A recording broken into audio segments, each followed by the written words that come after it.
Hi guys, this is a Starseed Mentality, back at you again with another video. And in this video, we're going to be continuing the Out of Africa Theory information part 2. And this video is going to be our esoteric connection to the landmass of Pangea to also prove in evidence while we most definitely were a group of people walking on the landmass of Pangea. So let's get started. So when I was in school, right, there was the idea that human beings could not live on Pangea because Pangea is often tied to the connection with dinosaurs, or dinosaurs were thought to have lived on Pangea, that there were no humans around. Okay? There's also the idea that the term dinosaur was invented in 1841, and before this time, what we call dinosaurs today were originally called dragons before 1841. And ancient African civilizations showed their divinity to dragons in a multitude of depictions. So here in the Indus Valley River, the valley where the Africans in India depicted their connection to the Naga. Okay, so this is the depiction of a Naga. It's half man, half serpent image, and they kind of look like mermaids. We will talk about that later. Then in ancient Egypt or ancient Kemet, there's the depiction of the Naga, which is also known in Egypt as the Kundalini, with the serpent rising up the spinal cord into, the depiction of the wings, denoting the dragon. Okay? So this shows our ancient ancestors' connection to dinosaurs or dragons, whatever terminology you want to use, from walking side by side with them on the landmass of Pangea. I also believe that they didn't really even look into whether or not there were human beings or a human species, right? Or a human species ancestor, because that's what they like to say, that, the human species evolved, right? And so I don't really think they even looked into whether or not human beings walked side by side with dinosaurs, dragons on Pangea, but I think that our ancestors denote that they have a connection with dinosaurs or dragons through these depictions and statues. There is also our amphibian connection with the dragons when we talk about mermaids, right? And so there's something called the Dagon tribe. Now, if you put an R in there, Dagon turns to dragon, okay? And so the Dagon tribe has the esoteric information with Sirius or the Nomo, and the connection between the half man and half fish understanding of the Naga as well. There is obviously more information to this as we get into the stories of the Anunnaki or the Sumerian texts about gods or aliens or angels coming down from the heavens, which is also known as the Anunnaki. And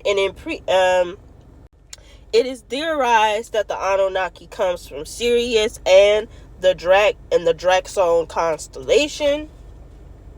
There is also another set of Anunnaki, that is what we call the reptilian aliens today, that have been imprisoned down here, and so they are called the fallen angels or the fallen extraterrestrials, that are non-complementary amphibian alien species that don't agree with the whole raising up the vibration of this creation on Earth. Okay, so if you've watched any of my previous esoteric videos or content, you know that I explain the old world versus new world, or old earth versus the new earth concept, and when these fallen angels had to come down, we became a dome or prison planet. Okay.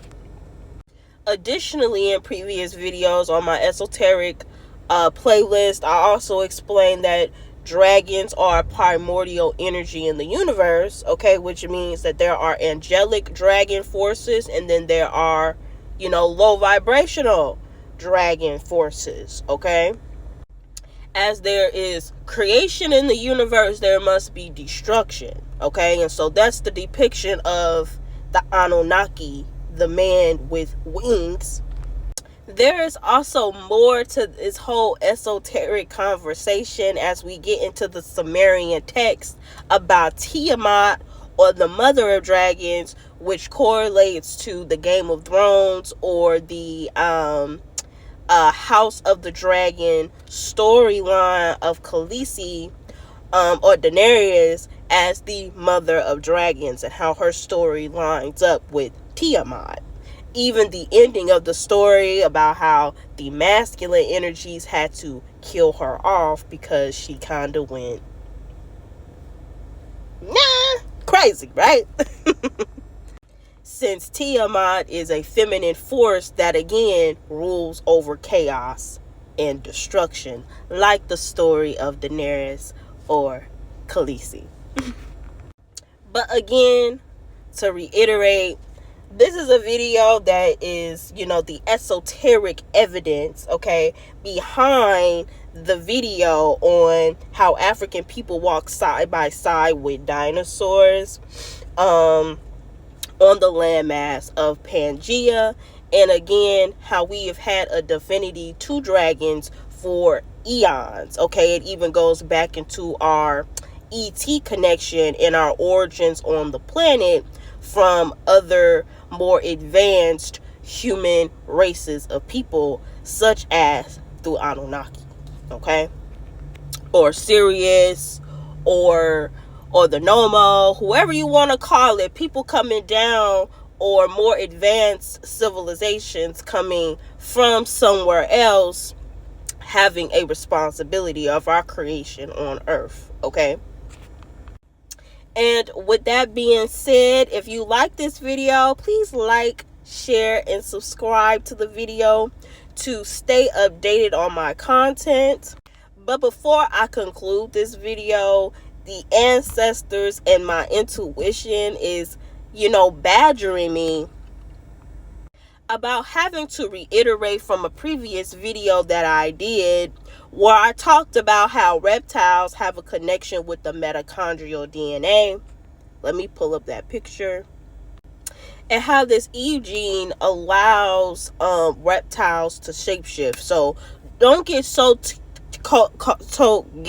caught up on the idea that Tiamat's story is being depicted by a Caucasian woman, as these are stories that go across racial groups, since we all have that primordial connection to the reptile or dragon or shapeshifter DNA structure, and the origin of it is, of course, the African woman, okay?